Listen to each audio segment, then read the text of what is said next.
আসসালামু আলাইকুম রহমতুল্লাহ। প্রবাসীরা শীতের সময় মায়ের হাতের পিঠা কে কে মিস করেন জানাবেন। হঠাৎ মেরা পিঠা খেতে মন চাইছে, মার কথাও মনে পড়লো হঠাৎ। তারপর নিজে নিজে একটু চেষ্টা করলাম। এই তো চালের গুঁড়াগুলো 2-3 মিনিট ভেজে নিলাম, তারপরে এই তো পানির সাথে মিক্স করতেছি। এই তো ভালো করে মিক্স করে নিতেছি, জানি না হবে কিনা, চেষ্টা করতেছি আর কি। এই তো চালের গুঁড়িটা হয়ে গেছে, এদিকে পানিটাও বসিয়ে দিতেছি গরম পানি হওয়ার জন্য।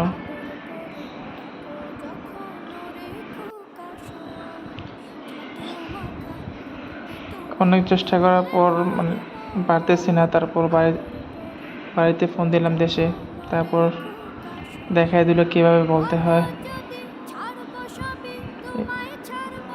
যারা আমরা প্রবাসে থাকি শীতের সময় তো মায়ের হাতের পিঠাগুলো মিস করি, অনেক রকমের পিঠা। অনেক কষ্ট করার পর বলে নিলাম। এই তো পানিও গরম হয়ে গেছে, এই তো দিয়ে দিতেছি। এই তো রেডি হয়ে গেছে।